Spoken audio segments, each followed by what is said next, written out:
Well, I think we'll get going then, because obviously I'm conscious of time and we've only got the hour, so I think it'd be good to get started. So yeah, thank you everybody for coming. Obviously, we'll continue to admit anybody who joins us from now, but thank you very much for coming along for the information session for the Trailblazer Community Grants.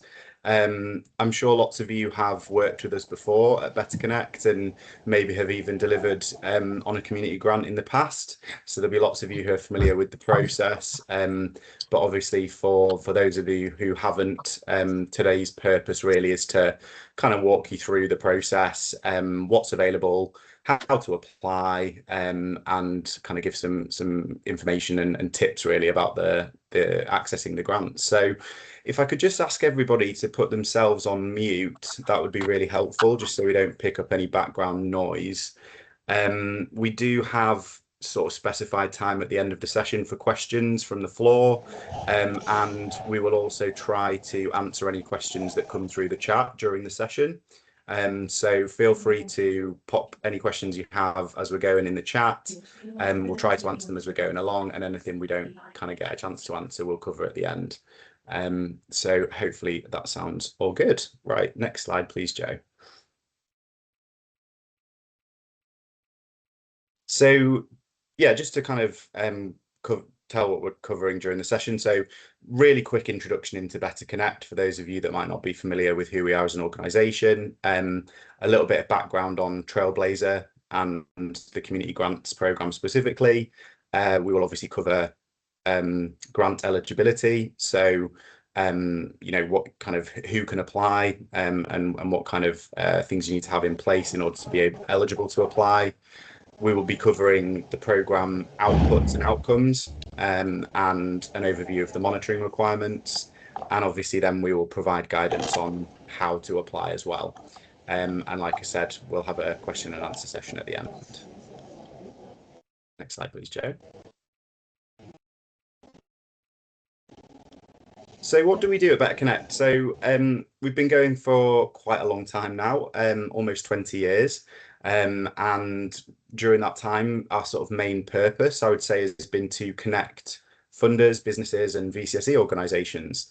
And the way that we do that is we design and lead mostly partnership programmes. And those partnership programmes always have the aim of creating better lives. So in the past, we have been known as Your Consortium, and we changed our name a few years ago to Better Connect.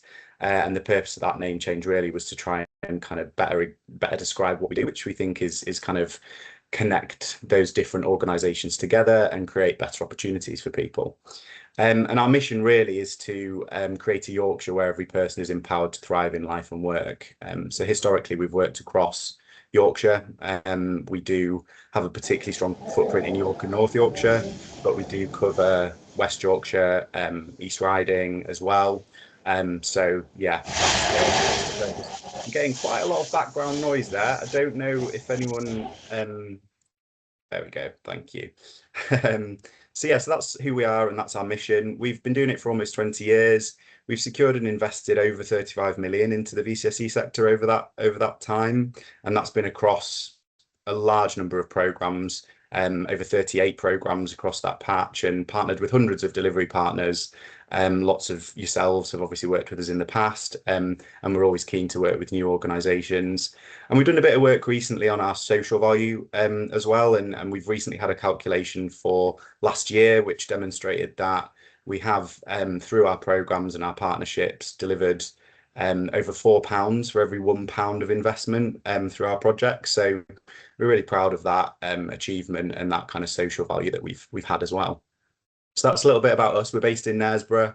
We're a small organisation ourselves, part of the VCSE sector, and yeah, just really committed to supporting other voluntary and community sector organisations. Not exclusively, we do work also with some other organisations as well, but predominantly VCSE, and especially those kind of grassroots organisations that are having a really, really big impact in the community that they work in. Next slide, please, Joe.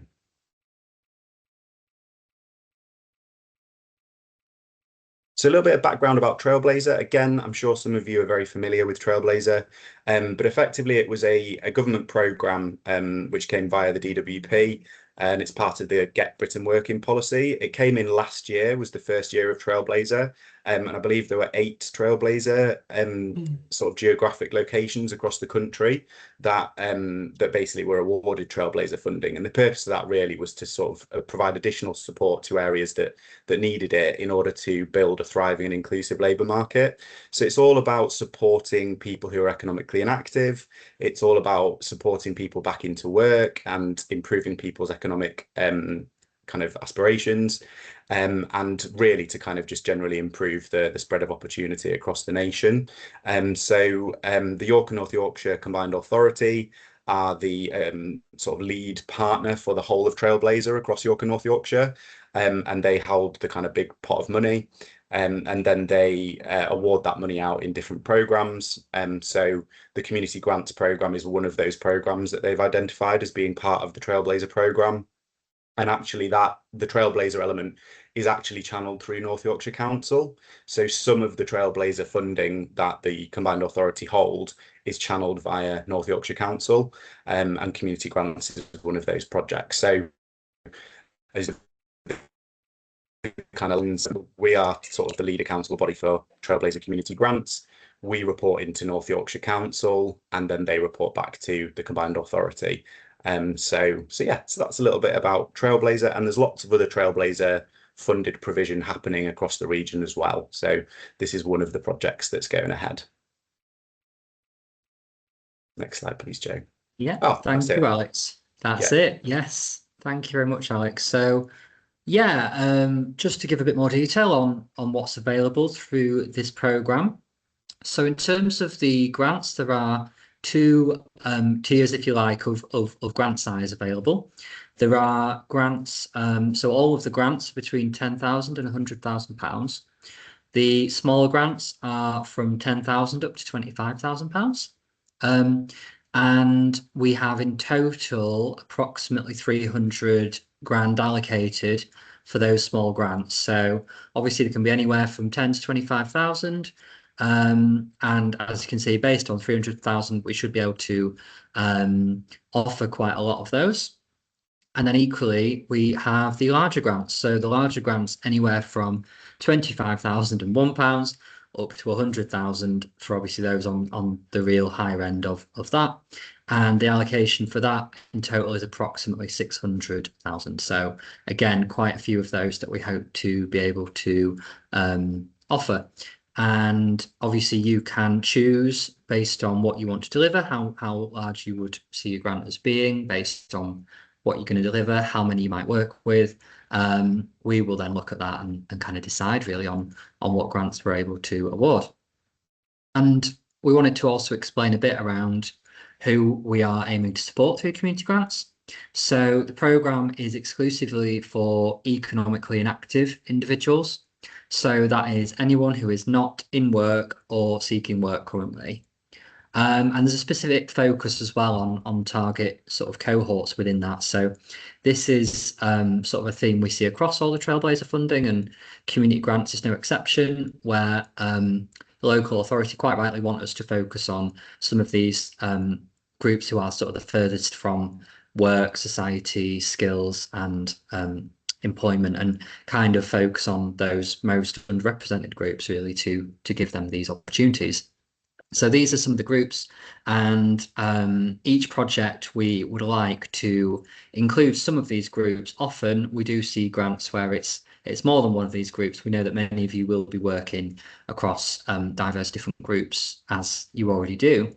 So there is 16 to 24-year-olds, 50 to 64-year-olds, carers, people from communities with high deprivation or inequality, people with disabilities or long-term health conditions, people from rural communities, and people from coastal inactive communities.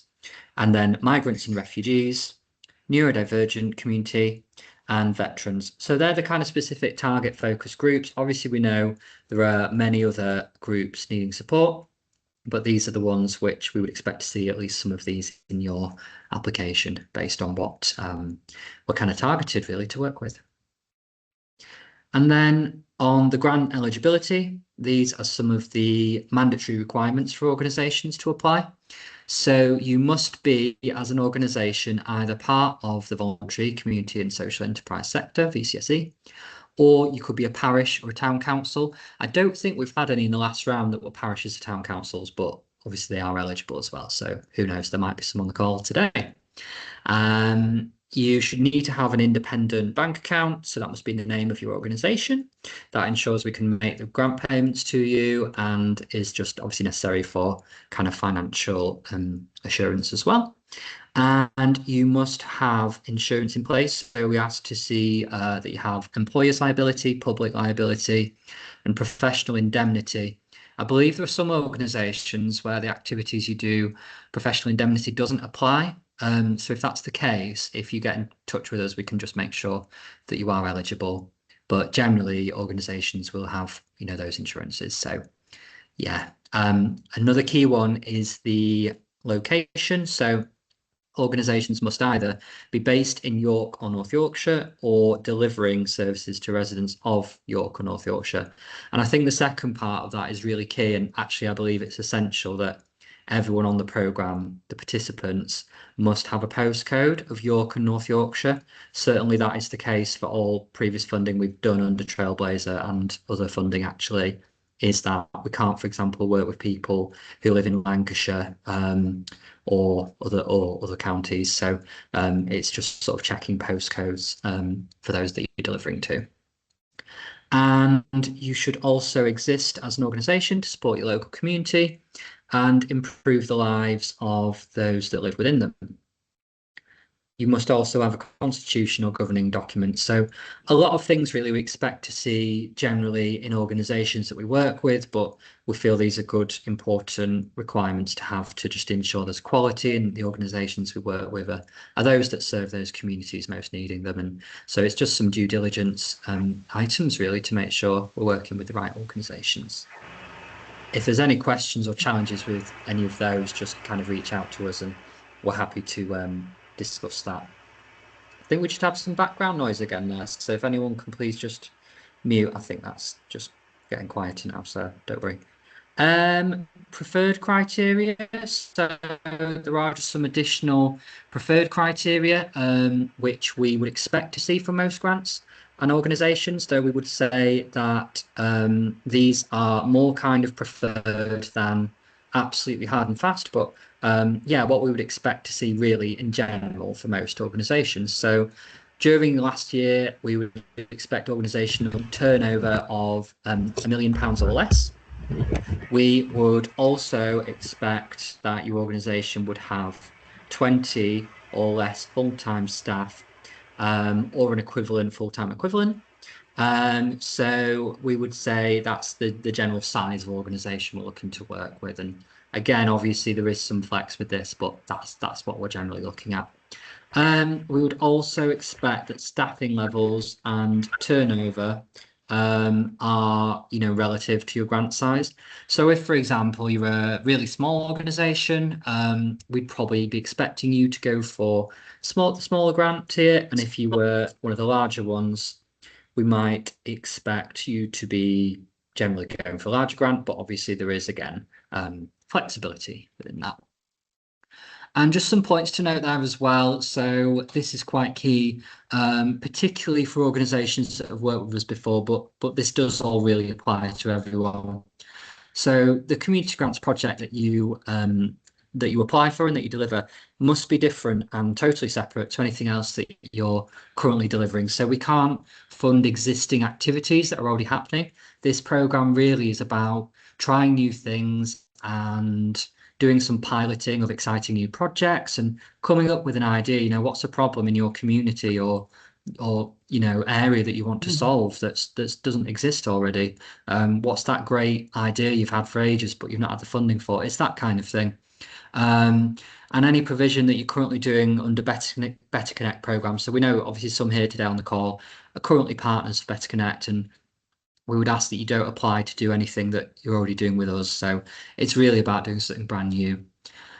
Similarly, if you are applying for a grant, it cannot be used as match funding or to double fund anything that's already existing. So, for example, you can't combine, say, £20,000 of community grants with £20,000 of let's say another fund to collectively fund something. It's got to be that this grant is paying for the activity all on its own without additional funding. And if you delivered a community grant with us, 2025 to 26, I know some of you did here today, hi, then your project needs to be something different, or a development of the project you did last time. So we're not saying you necessarily have to completely reinvent the wheel. We'll accept that obviously there were a lot of really successful, brilliant grants delivered under CG in the last round, but we don't want exactly the same thing just being done on repeat. So we would like to see that development, that thinking about, how can I make this better? What can I tweak? How can I make this a different project? So that's the guidance there. And again, just kind of ask us about this if unsure on any of that. And then just to give you a bit more information about what are the activities that we sort of are looking to fund, what are the kinds of things? So first contact engagement. So all of those kind of first steps for people who are, that furthest away from work and have those most significant barriers. Things like building up their confidence, their motivation, building on maybe some work search skills, reducing the social isolation, getting people, back involved in society, back into groups, back sort of feeling positive and engaging with some mental health and wellbeing support. So yeah, health and wellbeing there, guided work experience, volunteering, work readiness. So there might be things like resilience and looking at CVs and interview skills. But again, of course, we are talking about people who are furthest removed from employment. So I think we will mention later that there are some outcomes around this programme for progressing people into work. But we don't necessarily expect that everyone who joins this programme will all go into employment. And we appreciate as well that for a shorter small grant program, you're working with the hardest to reach. So just to kind of make that clear. But the training, advice, counselling, those kinds of things as well, absolutely can all fund.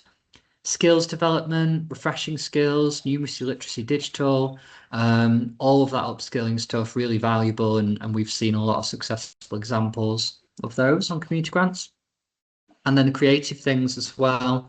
So art, we've seen lots of brilliant art-based community grant programs, art design, creative workshops, gardening, environmental work, and then things that might be those first steps that can then progress someone into wider activities, wider community provision. So, do you have a project that could give someone that bit of confidence to then go into education or progress onto a different, more employability focused program? Help them engage with the job centre if they're reluctant to do so. So it's kind of thinking about how can your project be that catalyst that would progress someone forward to those other really valuable services for those that struggle to do so. And then, of course, peer mentoring, coaching. So we've seen some valuable examples of that as well, where participants build up their confidence hugely and they can go on then themselves to coach and to mentor others. And that lived experience is just like gold dust, really. It's so valuable. So anything that can support that, we can fund. And really, ultimately, just beyond that, we welcome applications that are exciting, something that's a new approach, as I say, something that's really engaging, interesting, that's not just kind of doing that well-worn path, but thinking really outside the box. It was brilliant, honestly, being involved in this project last year. Some of the cool stuff that was delivered, we had, a catering and hospitality related grant for neurodivergent people. We had arts-based stuff. We had just some really amazing array of stuff, and Christine will say the same, and Alex, we did some incredible projects last year, so we want to see more of that exciting stuff again. So just think outside the box, be creative. The sky's the limit really for this. Last bit from me is just some key information and dates. So the application window opened last Monday, the 15th of June, and it will close on the 13th of July at 9:30 a.m. So we've made that a Monday to make sure, obviously, for those we appreciate working part-time and flexibly, that you can make sure you can get that in. So there's a week and a bit, nearly 2 weeks still to go. Just over 2 weeks. There's a bit of time until the 13th of July, so there's definitely plenty of time now to make a really good application.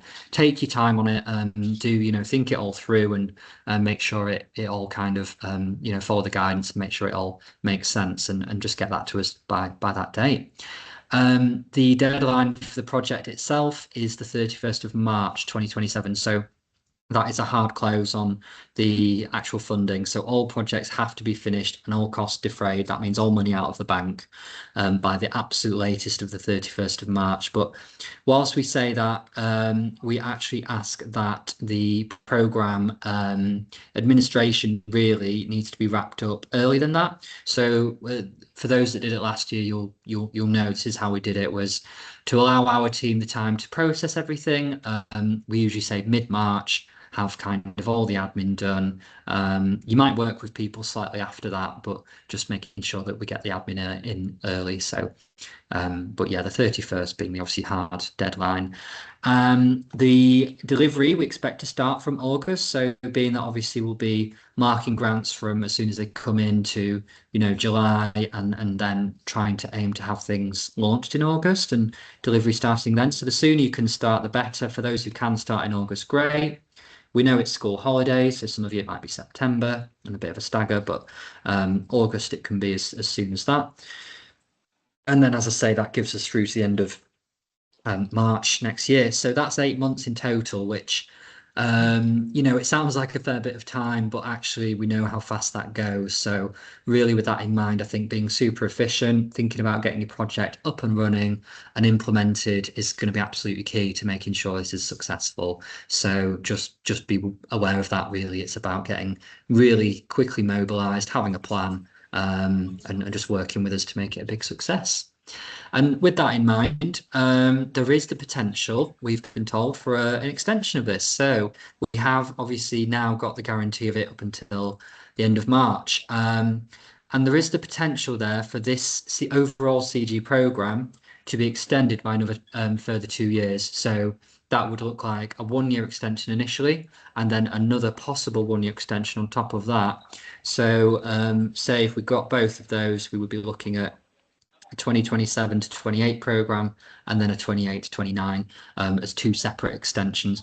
Now, obviously, that's for the overall community grants programme. So how that would work for yourselves doing individual projects, you would then need to apply again sort of in each extension. So it'd be like kind of doing additional rounds of it is how we do it. So it wouldn't just be a roll on of your project. It would be kind of starting again, because again, obviously we want to see that development and make any changes and sort of do it on a year-by-year basis. So that's the potential. There's no guarantees, but the more successful we can be with our delivery in this year, the better the chances are of the local authority hopefully giving us that further funding. So the Trailblazer overall fund as it exists now only runs for this year up to March 27, but hopefully if more funding comes out, they would look to extend our project should we be successful. So that's all from me. I'm going to now pass on to Christine.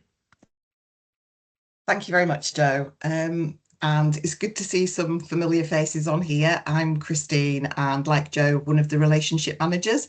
And so the two of us did work with quite a number of you last year.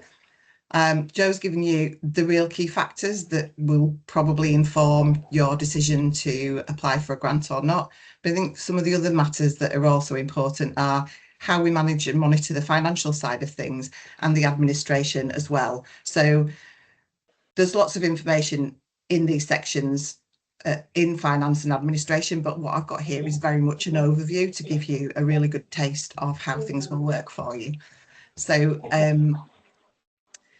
payments across the period up to March 27, for any successful organisation will be made in a staged way, and it will very much depend on the size of the grant that you've applied for and that you've been awarded.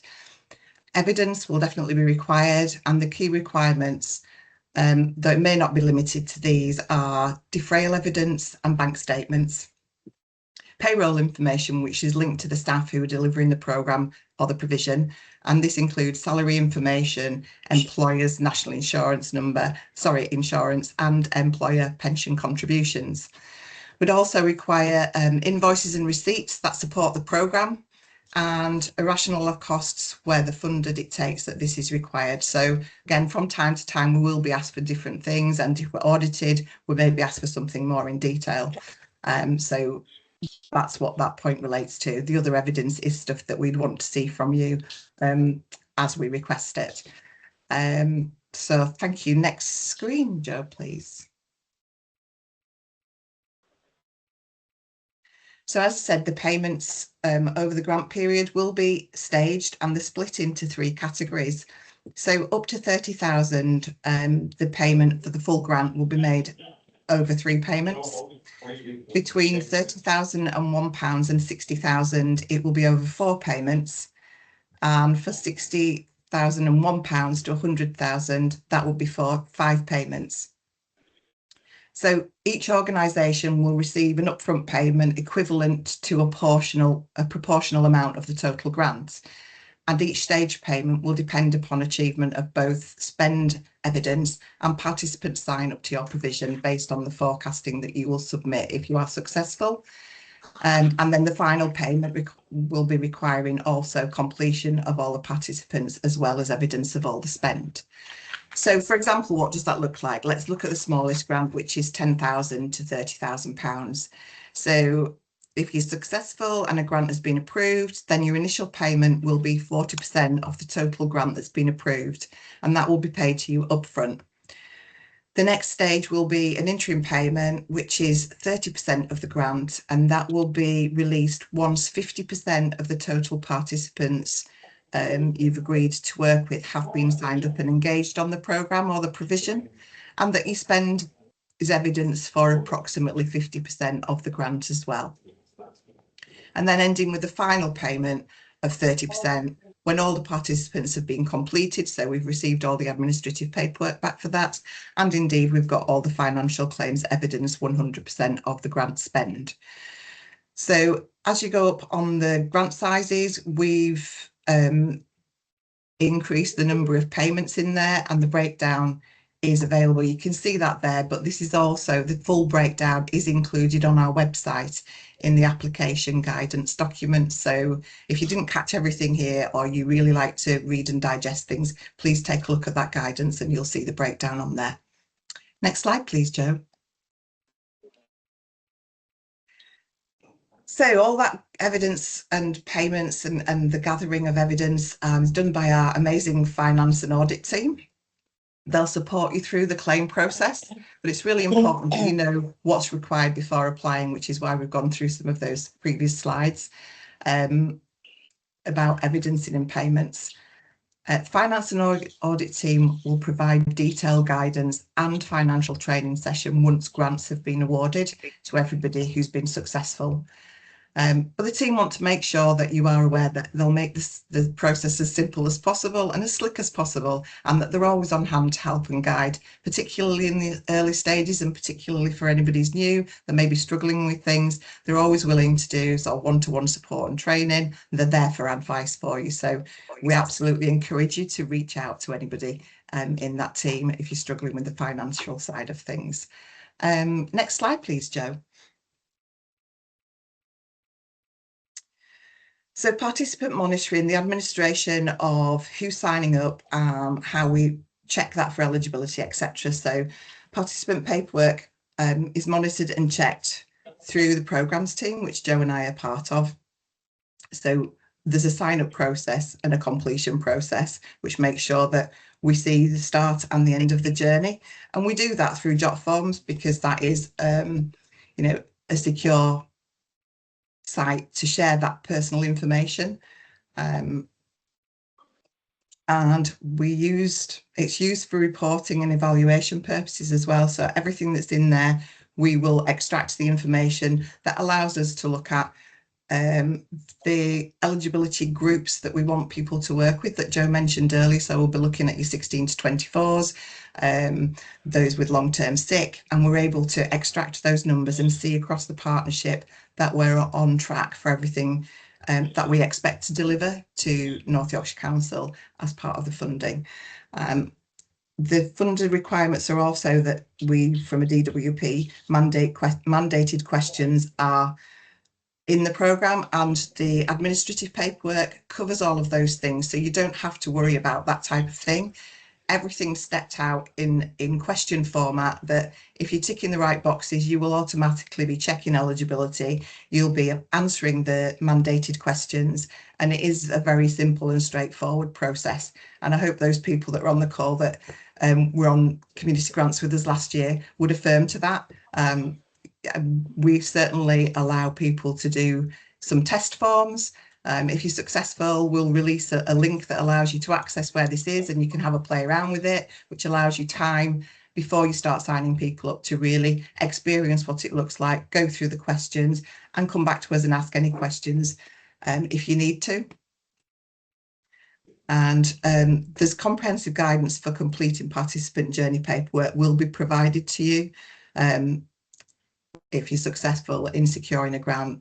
And as I said at the start, really, you'll also have a dedicated relationship manager, which will be Joe or myself, who will keep in regular touch to talk about how things are going and progressing, support you with ideas, overcome any challenges that you're encountering, and sort of keep on track with performance and spend, and help you celebrate success throughout the year.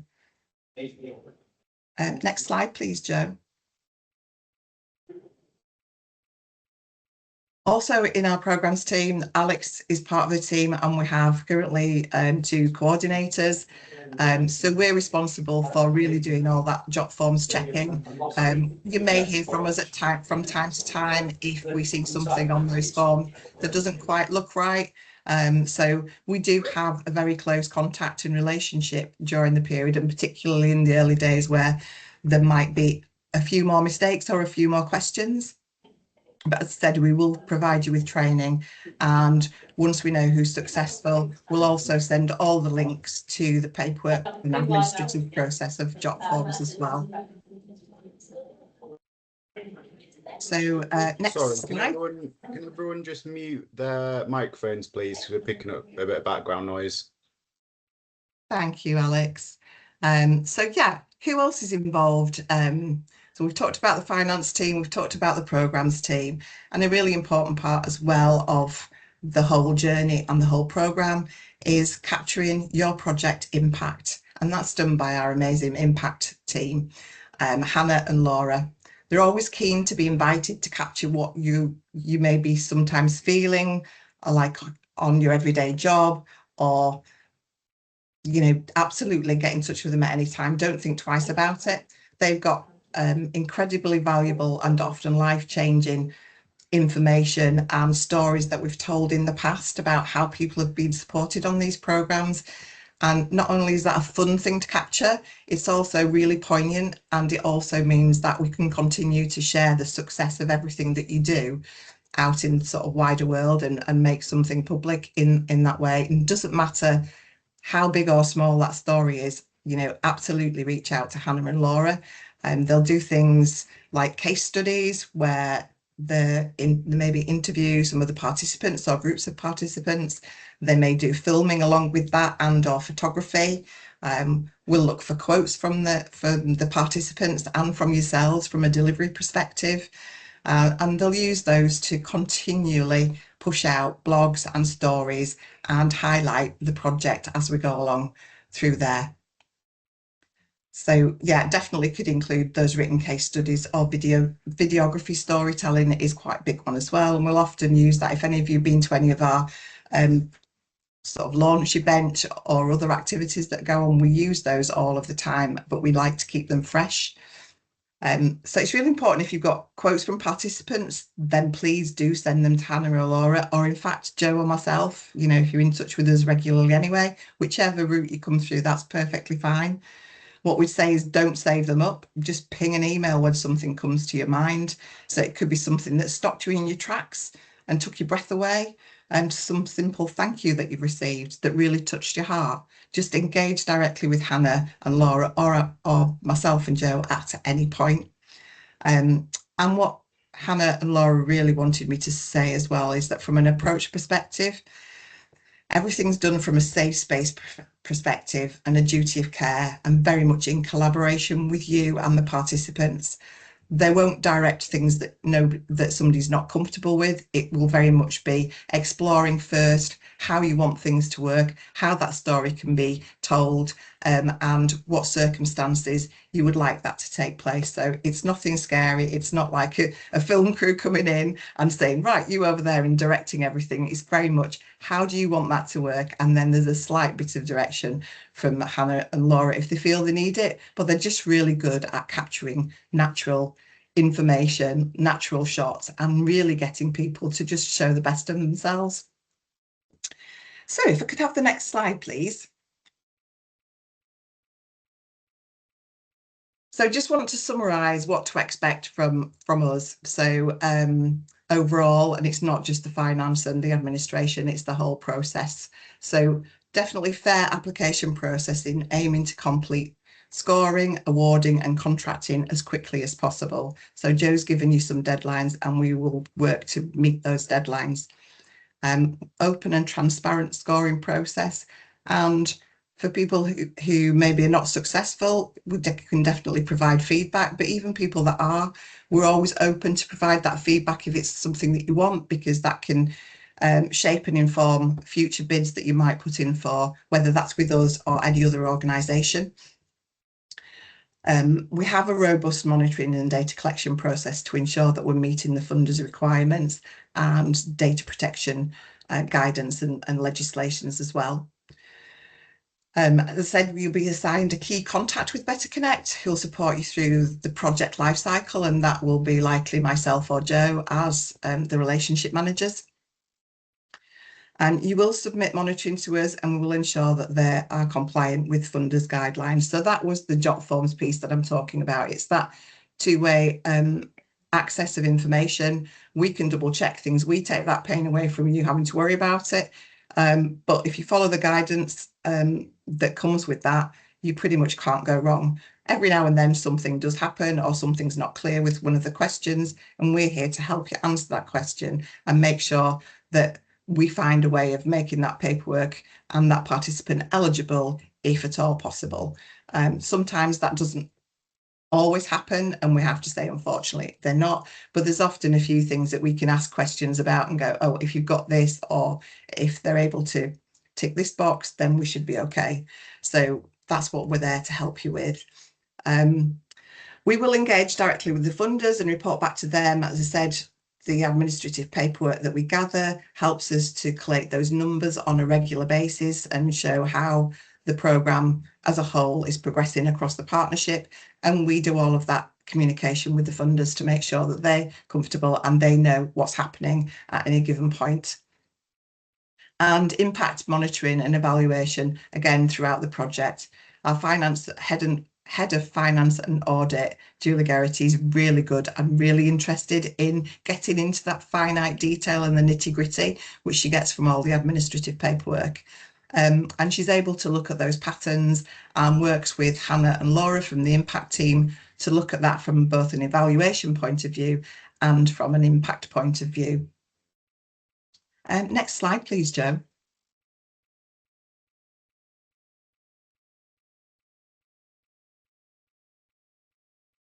So just summarising then, so how to apply. So if you haven't already, head to our website and visit the Trailblazer Community Grants page. There you'll be able to download and read the guidance, which I made reference to earlier, where all the finance information, the eligibility, the suitability, the groups that you can work with is all in that information guidance. And really strongly recommend that you do read through that as and when you go through the application process. You can also there download the budget outcomes and output spreadsheets and click the application link, complete the relevant forms and just apply. It is really simple. And I believe, Alex, we're using jot forms again, aren't we, for this? So if you haven't used jot forms before, it will be your first experience of doing so. And hopefully you will see from there how simple and intuitive it is in terms of just answering the questions and moving on. So reiterating again, the deadline for application is the 13th of July at 9:30, and the delivery window will be from, we've got anybody spot the error there? In fact, it's me. I'm stuck in a time walk and I'm thinking we're in 2027 already. There is no area, so I'm glad nobody put their hands up. It is delivery from this August, the 26th, to March next year, the 27th. And the absolute end deadline is the 31st of March, 2027. So moving on to the next slide. Just a reminder of some of the do's and don'ts, and I'm literally going to read them as they are because they are the sorts of things that we do see happen and that can trip you up. So unexpectedly and unintentionally, read the guidance. As I said, it's there to help you. It'll give you some aspect of how to answer the questions. Whilst we can't answer the questions for you, we can give you guidance as to the sorts of things we're looking for, and that's all in there. Do answer all of the questions and stick to the word count. We put a word count on there, should give you an indication of how much information we need or how little information we need. So look at that as well in order to formulate your question, your responses to the questions. In terms of your programme and what you anticipate being able to deliver and achieve, be realistic. That's the main thing, be realistic. There's no point shooting for the moon in terms of your numbers if you're not applying for a grant that's going to allow you to do that, or that actually that's going to take more staffing time than you've got available. So it is just making sure you have that thought process that says, put something in that's realistic. If at any point you're unsure, you can ask us questions. As I said, we can't help you complete the application and we can't give specific answers on how to complete the form. So we've given you everything that you can in the guidance. But if it's unclear from the guidance, then, pick up the phone or drop us an email and ask us any questions. Please proofread and proofread again, or if you're like me and you go word blind, get somebody else to proofread it for you. It's always a really good idea. And as Joe said, get creative. This is very much a funding pot that allows you to be creative and is looking at first steps. So the more creative it is, the better. Don't leave any questions blank. As I said before, do answer all the questions. And as I said, don't go over the word count, stick to it, and literally to the letter for the word count. Anything that is beyond that, even if it's one word or it's 20 words, unfortunately, we can't take that into consideration in the scoring. It will just be blanked out for the scorers. As Joe said previously, don't apply to fund an existing project. If you've been on Trailblazer community grants before, then you can adapt what you've previously delivered as long as there's some kind of development in there. But it's really important that it's nothing, that it is something new that you've not delivered previously. And if at all possible, don't leave it to the last minute. There is, as Joe said, just over 2 weeks to go. So hopefully that does allow you all enough time to do some of those things that we've asked you to do, which is, give yourself time to proofread it and get somebody else to proofread it as well, and just to step away from it for a moment and reflect and make sure it's a true representation of what you intend or hope to deliver on this programme if you are successful. Next slide, please. So we're at the end of the information exchange here, and just guiding you through those headline points. It's very much time now for a Q&A, but there are some things that have come into us via email, which we thought might be relevant to a number of you. So I'm just going to read through those and the responses that are in place here. So that might also prompt some of the questions you might want to ask once we open up for anybody to ask questions. Is there anything in the chats yet, Alex, on questions? I take it that's a no. Yeah, I've been answering. Sorry, I was just brilliant. So I've been answering stuff as we've been going through. So there's a couple of things to just cover in the Q&A. Excellent. So I'll briefly go through these questions, then I'll hand over to Alex, who can go through those chat questions and then take any live questions, because we still have just about 15 minutes. So a number of people asked, do you need to be on our approved provider list in order to apply? Absolutely not. But if it's something that you then want to get onto, we can send you a link for that later when you've gone through this process of applying. Can other Better Connect programs count as a progression route? definitely. So within our partnership, Step Up could be a progression from Trailblazer community grants, and Rise to Thrive could be a progression route from Step Up. The Combined Authority are really looking at and really keen for us to evidence how different provisions connect. Everything this year is very much more about getting into that integrated, connected environment. I think there was a discrepancy on something with the minimum funding amounts. Previously, there's been a few questions about it, and I think we've probably made that very clear today that the grant funding is from £10,000 up to a maximum of £100,000. Can we cross-refer people on Rise to Thrive and Trailblazer? It's pretty much the same as the previous question, that you can, as long as the support they're receiving is different on each of those programmes. So the community grant support offered not available on any of the other programmes, then people can move from Rise to Thrive into community grants and vice versa.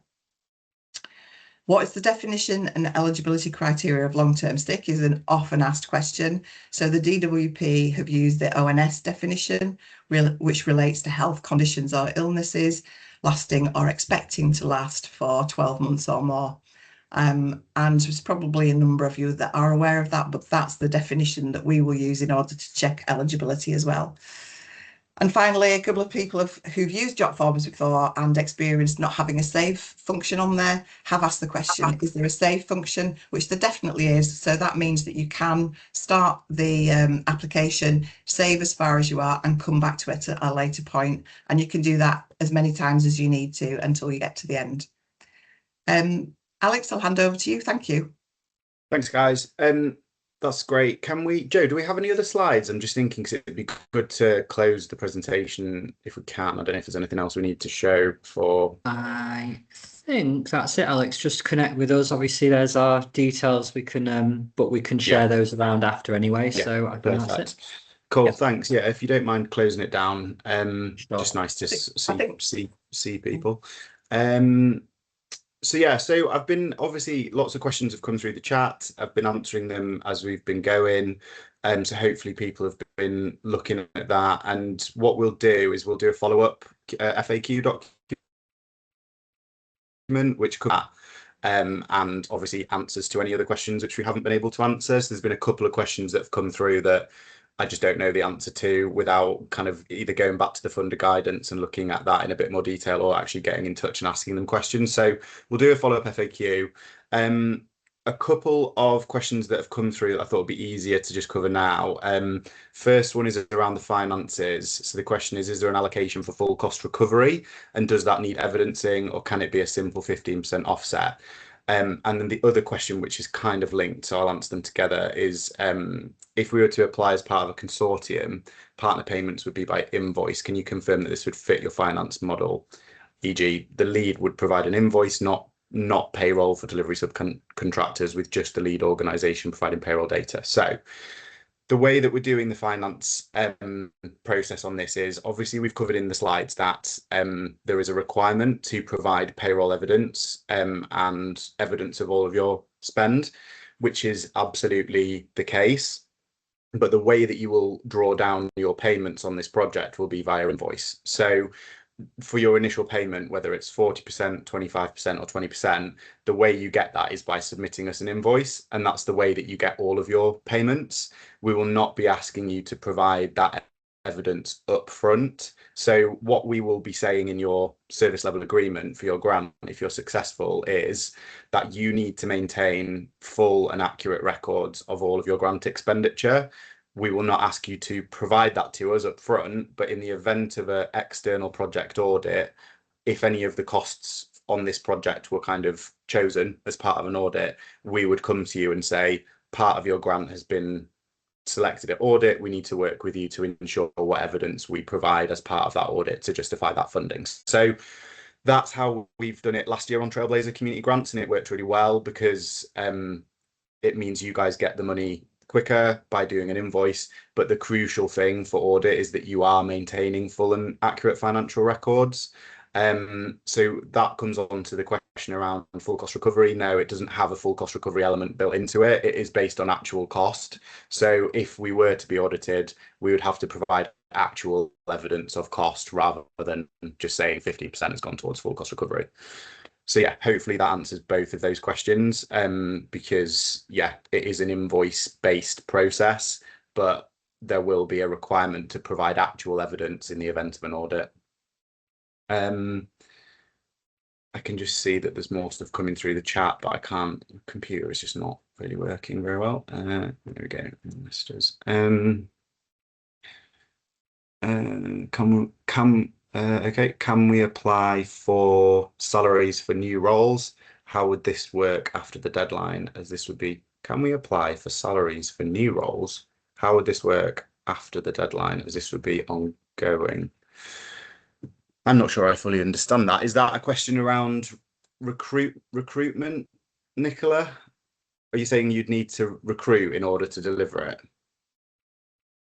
Yeah, so we're just looking at different options. One might be that we have someone specifically focused around the sort of employability and getting people kind of back into that role. But obviously, if it was successful, we'd want that to continue. So is that something Right. that you'd be open to, that you would fund kind of that initial kind of getting that person in post, but it wouldn't come to an end? I guess that's what I'm trying to sort of understand, Yeah, I when you mean, it would say it's got obviously to be have to be. completed by. Yeah, I guess like if you're wanting to employ specific staff members to deliver the project, you just need to think carefully about whether that's better to be done on a fixed term basis or a permanent like role basis, because the funding would only be in place for that 8-month period, and it wouldn't, it couldn't start any sooner than your contract start date, and it couldn't go any further than the end of March. So you just have to work out the mechanics of how you would include that person's salary within that 8-month period. Okay, thank you. Okay. Overheads, presumably overheads can be included. Yes, absolutely. Overheads on costs all can be included. So again, it's just about ensuring you're keeping an accurate record. And yes, I think what happens is when you complete your budget template, it asks you to give your costs against certain cost categories. So I think obviously kind of be as accurate as you can when you forecast those costs out.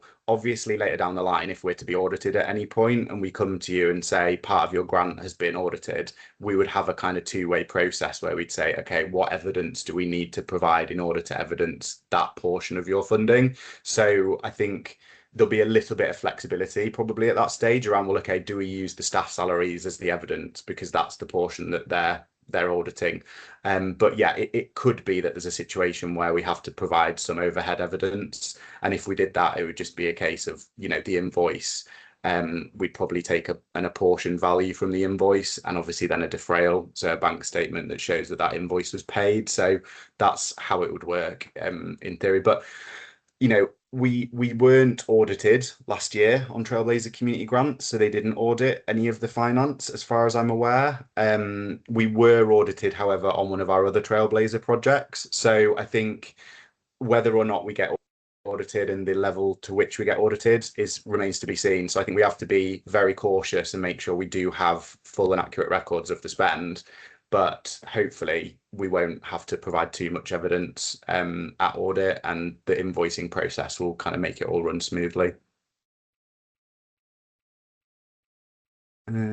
Sorry, I'm just trying to check. Do you have a list of ineligible expenditure for the project? Yes, we do have a list of ineligible expenditure for the project. We will include that in the FAQs. Can room hire activities be included? No, you can't do internal room hire. So this is a question that's come up before. So if it's your building, if you own your building, you can't claim for room hire on your own premises. You would have to claim for on costs, so overheads. We had problem. We had problem with buying equipment printers, but asked for proof this was only for the project. Difficult to prove exclusivity. Yeah, I mean there are limits to how much capital you can purchase on this project. So again, that's something we'll include in the FAQs. But this isn't a capital project, so you can purchase equipment, but there's a limit to how much of your budget you're able to spend on equipment. And yeah, that's it really. So like, because there's a limit, we wouldn't necessarily be asking you to prove exclusivity. It would just be, I think the main thing with that is that any equipment purchases happen at the beginning of the project rather than the end of the project, because then it's like this is being purchased to support the project rather than, oh, we've got X amount of money left over, we're going to go and just buy a bunch of equipment for it. So that's not what the funding is for. So don't worry too much about that in terms of proving exclusivity. Is there anything else? Alex, there's one that's Yeah. come up that we've had emails on before, if I could just point that one out. Yeah. And that is, where has it gone? Oh, Is it yeah. around the age So, ranges and stuff? no, so I've answered that one. But in terms of value for money, what would be a guided amount of funding per participant? So unit costs. Yeah. Yes, thanks for pointing that out. Yeah, I did mean to cover that one. So yeah, it's a really difficult one to answer because all different projects. You guys probably could tell in the chat if you were following it. I was hesitant to answer it, but you pinned me down. But yeah, basically, you know, it totally depends on how you're delivering your project and what you're delivering. You know, what are your costs for delivering the project? Are you delivering a highly technical project, in which case your costs are going to be higher? Are you doing one-to-one? Are you doing group, which might reduce your costs slightly, but then you might have like room hire that you have to purchase? There's so many factors that come into it. So it's really hard to give that. But yeah, ballpark, absolute rough guide ballpark would be to say that historically, and this is just based on my experience, what we've seen for like a 10K grant would be something like 10 learners up to maybe 25 learners. So, you know, but again, that if you're delivering 50 hours of learning to each person, that massively kind of like, you know, that's a lot more cost. If you're only delivering 10 hours to each person, then obviously, you know, it's a lower cost. So yeah, I think we take all of those things into account, but as a very, very rough guide, you know, £1,000 a learner tends to be on the slightly higher end of what we would see, and maybe more like kind of, you know, 300 to 500 tends to be on the slightly lower end of what we would tend to see per learner, but that is influenced by the number of hours of delivery as well. So that, I just wanted to cover. Yeah, thanks for pointing that out, Christine, because I think it's a really important thing for people to be aware of. And I think the key that Christine mentioned was be realistic. Like, don't overshoot with your participant numbers. Go for a number that you know or you feel very confident that you're going to be able to achieve, rather than going on the more optimistic side.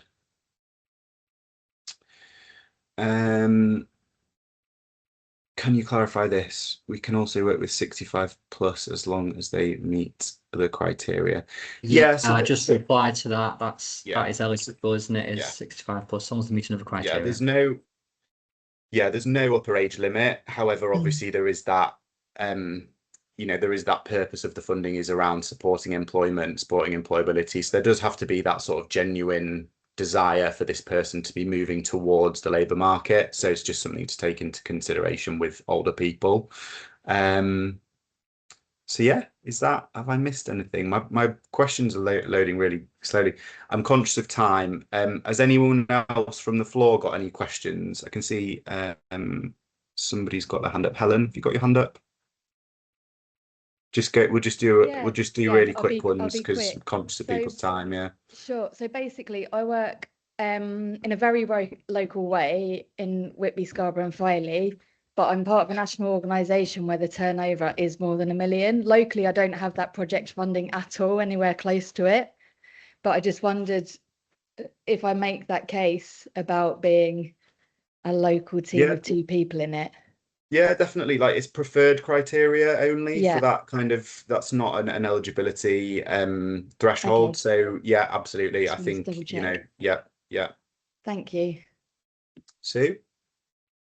Yeah, I'm just going back to the room hire bit, Alex, because we're potentially looking at bringing in an external person to deliver, but it would seem sensible to do it in our venue. Yeah, so could they claim the room hire through there?